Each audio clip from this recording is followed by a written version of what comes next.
അപ്പോൾ നമ്മൾ ഡക്ക് കറി ഉണ്ടാക്കാൻ വേണ്ടി സ്റ്റാർട്ട് ചെയ്യാണ്. അപ്പോൾ ഇതിപ്പോൾ എല്ലാം കൂടി ഏകദേശം ഒരു 1 kg ഉണ്ടാവും. നമ്മൾ വൃത്തിയാക്കി കഴിഞ്ഞപ്പോഴത്തേക്കും ഞാൻ ലിവറിന്റെ പോർഷനൊക്കെ മാറ്റിയിട്ടുണ്ട്. കാരണം നമ്മൾ അത് പ്രത്യേകം വേറെ രീതിയിൽ ലിവർ ഉണ്ടാക്കി കഴിക്കുകയാണ് ചെയ്യുക, കറിയിൽ ആഡ് ചെയ്യാറില്ല. അപ്പോൾ ഇതിലിതാ കാണാം, ഫസ്റ്റ് കുക്കറിൽ ഞാൻ ഒരു ഫുൾ ഹോൾ പൊട്ടാറ്റോ ഞാൻ കട്ട് ചെയ്തിട്ടിട്ടുണ്ട്.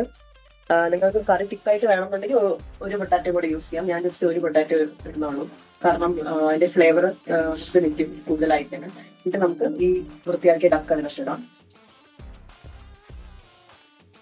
ആവശ്യത്തിന് നമ്മൾ ഉപ്പിടാം. നമ്മൾ പെപ്പറാണ് കൂടുതലായിട്ട് ഇടുന്നത് ഡക്കിന്റെ കറിയിൽ. നിങ്ങളെ എരിവിനനുസരിച്ച് ഇടുക. ഞാനിവിടെ ഏകദേശം ഒരു 1.5 സ്പൂണോളം ഇടുന്നുണ്ട്. നമ്മൾ മഞ്ഞൾപ്പൊടി നമ്മൾ നല്ലപോലെ ഇത് മിക്സ് ചെയ്യാം.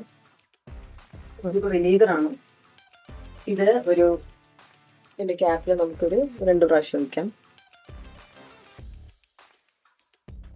അപ്പൊ നമ്മൾ മിക്സ് ചെയ്തത് നമുക്ക് ടൈം ഉണ്ടെങ്കിൽ ഒരു 15 മിനിറ്റ്സ് മാരിനേറ്റ് ചെയ്യാൻ വെക്കുക. അപ്പൊ ഞാൻ വെച്ചില്ല, ഞാൻ വേഗം കുക്ക് ചെയ്യാണ്. അപ്പം അത് നേരെ അത് ഇട്ടിട്ട് നമ്മൾ വെയിറ്റ് ഇട്ടിട്ട് വെക്കുകയാണ്. അപ്പൊ നമ്മൾ തേങ്ങ വറുത്തരച്ചാണ് നമ്മൾ ഉണ്ടാക്കുന്നത്. അപ്പോൾ അതിന്റെ തേങ്ങ വറുക്കാൻ വേണ്ടി പോവാണ്. അപ്പൊ നമ്മൾ ഇതിലോട്ട് കുറച്ച് ഞാൻ സൺഫ്ലവർ ഓയിലാണ് എടുക്കുന്നത്. നിങ്ങൾക്ക് വെളിച്ചെണ്ണ ഉണ്ടെങ്കിൽ അതായിരിക്കും നല്ലത്. നമുക്കിവിടെ കിട്ടാൻ എളുപ്പം സൺഫ്ലവർ ആണ്. ഇതിലോട്ട് നമ്മൾ കുറച്ച് തേങ്ങ ഇടാം. ഇത് ഫ്രോസൺ തേങ്ങയാണ് കേട്ടോ, ഇവിടെ വാങ്ങാൻ കിട്ടുന്ന ആവശ്യത്തിന് ഇടാം.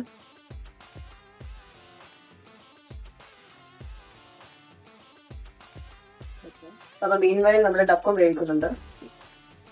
നമ്മളിത് ഒരുമിച്ച് ചെയ്ത് കഴിഞ്ഞാൽ എല്ലാം കൂടി നമുക്ക് ടൈം സേവ് ചെയ്യാനായിട്ട് പറ്റും. ഇതിലോട്ട് നമ്മൾ കുറച്ച് ഉപ്പിടണം,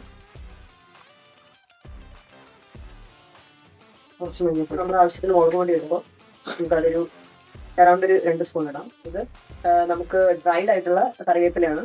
നമുക്ക് നിങ്ങൾക്ക് ഒറിജിനൽ ഉണ്ടെങ്കിൽ അത് വെക്കുക. ഇവിടെ നമുക്ക് കിട്ടാൻ ഭയങ്കര പാടാണ്, അതുകൊണ്ട് ഞാൻ ഡ്രൈഡ് ആണ് വാങ്ങുന്നത്. അപ്പൊ അത് കുറച്ചിടാം.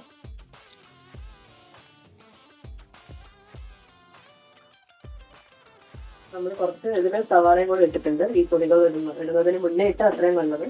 ഞാൻ ശേഷമാണ് ഇട്ടത്.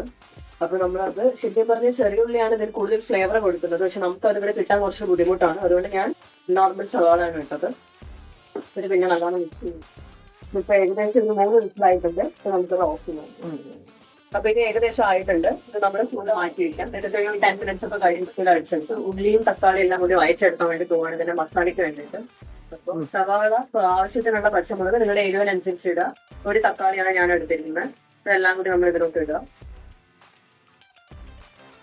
ഇത് നമ്മൾ മിക്സ് ചെയ്തതിന് ശേഷം ഇഞ്ചി വെളുത്തുള്ളി പേസ്റ്റ് ഇടുകയാണ്. അപ്പോൾ ഞാനിവിടെ റെഡിമെയ്ഡ് ആണ് ഇടുന്നത്. ആക്ച്വലി നിങ്ങൾക്ക് കടയിൽ നിന്ന് വാങ്ങിയിട്ട് റോ ആയിട്ട് ഇടാൻ പറ്റുന്നുണ്ടെങ്കിൽ അത്രയും നല്ലതാണ്. ഇതിൻ്റെ ഇഞ്ചിയാണ്.